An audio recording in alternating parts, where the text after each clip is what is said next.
Good morning, everyone, and welcome to our 13th annual Richmond Out of the Darkness experience. I am Stephanie Cole, and I'm here with my co-chair, Matt Austin, and we'd first like to turn your attention to this recording of the National Anthem.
Thank you, members of the 380th Army Band. That was fantastic. We are grateful for your involvement and support with our experience. We first want to note that we wish we could all be together today, gathered at Bird Park, but the safety of our participants, volunteers, and community partners is of the utmost importance to us. So we want to thank you for bearing with us through this far from normal year and want to let you know how appreciated your support is. Through all that is happening in the world today and with the uncertainty of our future, we cannot do our walk without each other. We are here to stand together and cultivate hope, education, awareness, and a community that stays strong. Though our event looks different this year, we found new ways to connect and engage our community online and through socially distanced events. We've had volunteers step up in ways that we could have never imagined, dedicating their time to making sure our community needs are being met. The coronavirus has thrown many obstacles our way, but we are a community of resilience, and the focus on our mental health is important now more than ever. We appreciate you standing with us in this battle against suicide. By participating today, you are sending the message that mental health is as real as physical health. You are sending a message that reaching out for help is the strong thing to do, and you are bringing hope to others affected by suicide. Suicide is a health issue that has affected all of us. By joining us today, you're a part of a national movement. You are not just walking alongside your team. You are also walking alongside nearly 250,000 people across the country who are walking to fight suicide. Together, we are strong. Hope is not canceled. Your efforts have allowed us to provide awareness, education, and training in our community, advocate for legislation at the state and federal level, and fund groundbreaking research nationally. A testament of your efforts was the recent passage of the 3-digit hotline 988. This has been a multi-year process and was accomplished because of your efforts. Our efforts here today will make a difference to those in the future and honor and support those who have already been impacted by suicide. I want to give a special thank you to our committee members, volunteers, and community partners that have stood by us this year. Without them, this walk would not be possible. With the exclusion of our one staff partner for the state of Virginia, we are completely volunteer-driven. It is you all that keep this movement alive and help us move forward in creating a culture that is smart about mental health. Next, I want to say thank you to our sponsors. Fundraising is not all we do, but it allows us to provide our community with the resources and programming to support one another. We are very fortunate to have such amazing community partners that help us propel forward in saving lives and providing support to those affected by suicide. So a big shout out to Richmond Family Magazine, Hilo Air, Love Story Art, Town Bank, South State Bank, Alchemy Wellness, Paula Gray, Mr. Whit Baldwin, Jonathan Austin and 24-Hour Juggling and Magic Services, Switch Pop-Up Bar, H&A LLC, VCA Total Care Animal Hospital on West Broad Street, Sedona Tap House, and Kiter Advisors. Hi, I'm Matt Austin, and I'm a co-chair in the Richmond Out of the Darkness experience, and delighted to be here with you today. I'd like to take this opportunity to recognize our top 5 individual fundraisers, as well as our top 3 fundraising teams. These numbers were polled yesterday as of noon. We want to say thank you so much to our top 5 fundraisers. We have Mark Goad, who raised $1,950, Matt Austin, who raised $2,005, Becca Curro, who raised $2,530, Jenny Mueller, who raised $2,944, and Michelle Poole, who raised $3,375. Thank you all so much for your generous fundraising and donations. We really appreciate it, and it's going to go a long way here in the Richmond community. And now we have our top 3 teams. Number 3 is Carpe Diem GPK, raising $2,453. Number 2 is Team Carl, raising $2,944. And Matt's Pack, raising $9,540. Again, thank you so much for gathering as teams and coming together as one to celebrate this cause and raise funds for such an important mission. We will be reaching out for your information and to send a thank you from all of us. Please continue to support each other as we're all off walking with our separate teams today. You will make a difference in someone's life. We encourage you, if you're comfortable, to post pictures of your walk on our Richmond Walk Facebook site. Don't be shy about showing your support. This year, we have our honor bead participants record their messages for us. Let's take a few minutes to hear their stories and find connection in this cause. Hi, I'm Lauren Douglas, and today with you all I wear the orange beads. I'm here in memory of my older sister, Caitlin. I lost her about 2 years ago. Next month it'll be 2 years. There's not a day that goes by that I don't think about her and miss her and love her. She was the light of my life. As for all of us here today, I think it's important that we share our stories, we tell about our journeys, and we fight every day to live for the moments that they couldn't. Because death does not do us part. Our love for them will keep them alive forever. Hi, I'm Carol Breedlove, and I walk in honor of my late nephew, Travis Grodsky. We are Team Grodsky. This is my 3rd year in the walk. We are all here for the same reason, to strengthen and support one another. Through this healing process, you are not alone. We are connected with others with similar experiences. Join us as we walk and share our stories out of love of lost ones. Thank you. Hi there, my name is Zach. I wear these green beads today to represent those who have attempted or have had a personal struggle with suicide. I was diagnosed with clinical depression at a very young age and have endured suicidal ideation for most of my life. Depression and other mental illnesses run in my family. My father, Charles Jones Jr., died by suicide a few years ago, and I myself have been hospitalized for being suicidal. And I wear these green beads to show that it is possible to bring yourself back from the edge, and even though it's incredibly hard work, I do recognize just how lucky I am, and that's why I do the Out of the Darkness walk, and I support the American Foundation for Suicide Prevention, because I want others who maybe aren't as lucky as I am have access to these resources, and to help fight the stigma of suicide, and to fight to help future generations get the help they need. So yeah, thank you all so much. Be kind to each other and be kind to yourselves. Thank you so much. I wear blue beads in support of suicide prevention.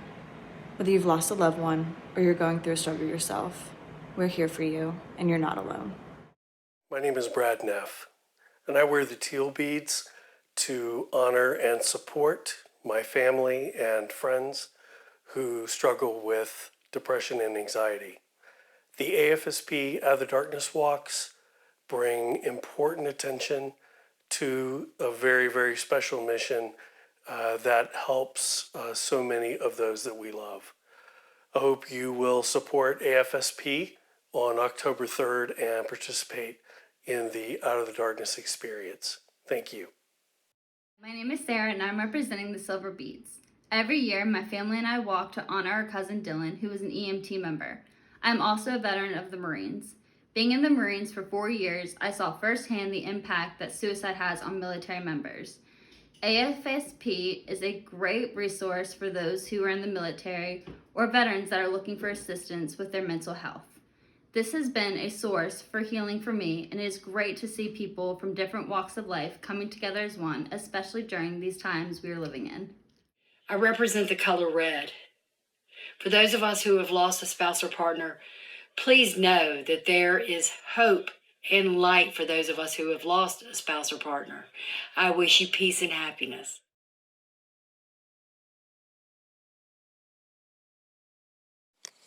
Hi, my name is Kaylee, and I'm wearing the gold beads to signify the loss of a parent. In May of this year, my father, Glenn King, passed by suicide. He was the best father that a girl could ever dream of having, and I walk to keep his memory alive and to show support for other individuals and families that are affected by suicide. Shortly after his passing, I felt very alone and like nobody could understand what my family and I were experiencing. I came across an article from AFSP entitled How to Have a Real Conversation with Loss Survivors, and for the first time, I found something that resonated with how I was truly feeling. Since then, AFSP has connected me with other loss survivors and has provided resources for my family and I as we cope with grief. I'm very grateful for this organization and their message of hope. AFSP has shown me that you are never truly alone. My father used to say, carpe diem, meaning seize the day, and that's why I walk. These beads and these courageous people represent our dedication, our commitment, and our strength as a community. We are united in our goal and determined to bring suicide prevention out of the darkness and save lives. Thank you for sharing your stories. We are so fortunate to have Dr. Bella Sood, a board-certified physician from the Children's Hospital of Richmond at VCU. She's been appointed by both Governors Warner and Kane to serve the Commonwealth, amongst many other notable accomplishments. She serves on 2 statewide initiatives for systems of care reform in child mental health and early intervention programs in Virginia. She champions involvement of families in the development of child mental health policy. She has advocated for initiatives of the Virginia Council of Child and Adolescent Psychiatry and lobbied for the American Academy of Child and Adolescent Psychiatry's workforce initiative in Washington, D.C. and nationally. Dr. Sood has special interest in the reduction of stigma around mental health issues, outcomes research, mood disorders, ADHD, and the training of an adequate workforce in children's mental health. She is passionate about providing optimal mental health care to the children of Virginia. She focuses on innovation of technology, such as telemedicine, to bring care to rural areas of our Commonwealth. It is our privilege and sincere honor to welcome Dr. Sood to the Richmond Out of the Darkness experience. Dr. Sood. Good day, everyone. My name is Bela Sood, and I'm a child and adolescent psychiatrist who practices in the Richmond, Virginia area. No health without mental health. How often have we heard that phrase? But never did we think that it would take a crisis such as COVID to bring into clear perspective the importance of mental wellness in our day-to-day life. The degree of isolation, sadness, and depression that COVID has produced is something that individuals with depression experience almost on a daily basis. This is a time to embrace the idea that we as a planet, country, and region have to invest in good mental health as part of our day-to-day promise to our own wellness. Just as we exercise and eat nutritious food and seek assistance to heal our physical body, similarly our mind and spiritual self often needs overhauling and sometimes healing. Suffering from depression, anxiety, or a thought disorder may seem ephemeral to some, but these are legitimate illnesses, just as diabetes or cardiomyopathy. They affect our ability to eat, to sleep, our ability to work, and can lead to such hopelessness that life feels a burden and not worth investing in. Suicide appears to be a viable option in those instances of despair. But there are things which help us. Friends who are emotionally reachable, a mentor, a person who sees you just like you would like to see yourself, or that therapist who's a maverick, or a doctor who's a lifeline. Besides therapy, which is a linchpin for long-term growth and self-understanding, science has so many new and important contributions. New insights into what makes us vulnerable to mental illness, not with the idea of us feeling judged, but using that knowledge to help us identify triggers that send us spiraling out of control and learning how to avoid them. It's like the stuff that you're allergic to, which can send you into an anaphylactic reaction, and we must avoid that, just like we want to avoid things which send us into a deadly asthma attack. These new breakthroughs in understanding neurotransmitter mutations so that we can right-size and choose wisely the medications we use. In development are so many new tools that give us hope and move the needle towards making us functional and participating fully in our lives. Take, for example, depression and suicide. We now have major advances such as TMS and even ketamine infusions to produce very rapid reversal of debilitating depression and suicidality. Whereas in the past, there were no options except slow-acting antidepressants, we now have promising new agents which are quicker in alleviating suffering and take into account the differences in our genetic makeup. Hopefully, in a few years, we will be using genotyping with precision and learning which medication to use to produce the best results individually. In my professional life, which is about 38 years, most of it has been spent in the Richmond area. In that time, I have seen a remarkable reduction in the stigma around mental health. We certainly have a long ways to go, but I've seen our society, community, including our state legislators, becoming aware that 1 in every 5 people have diagnosable and treatable mental illness. That the earlier we pick these illnesses up and the earlier we put effective interventions on board, we really change the quality of a person's life remarkably. Stigma is one of the biggest challenges which prevents people from recognizing and seeking help. I always believe that those who invest in prevention are far-thinking and wise.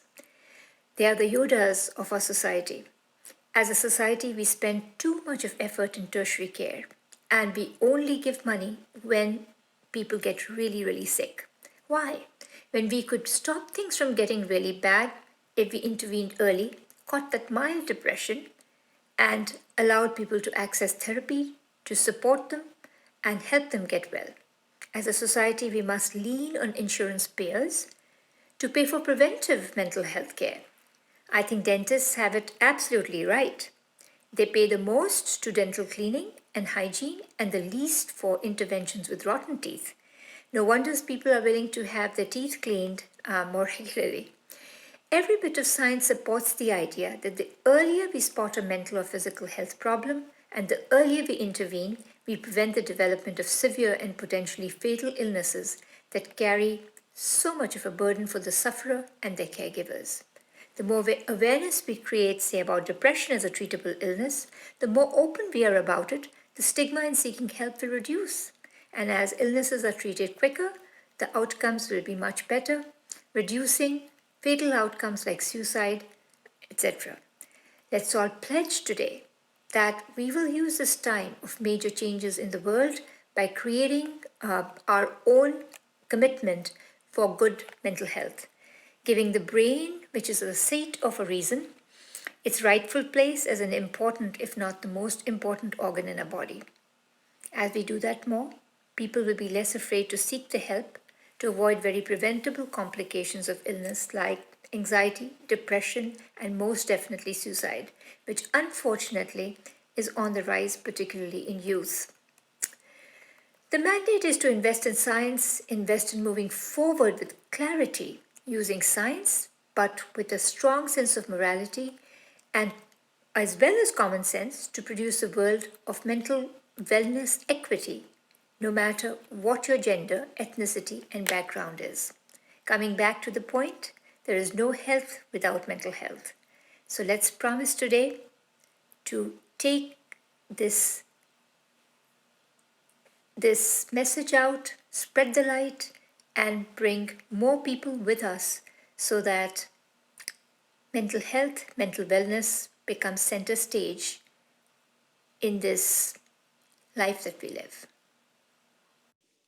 Thank you, Dr. Sood. Today, we have been united in our mission to prevent suicide and support those affected by suicide. We encourage you to take good care of yourselves. Go out and walk with your teams. Talk to others about this experience and how it has impacted you. And if needed, to reach out for assistance in the days and weeks following our event, know there are helpful hands. We hope today has showed you that you are not alone. There are others in this community who support you, and that you are among others dedicated to ending suicide forever. Thank you.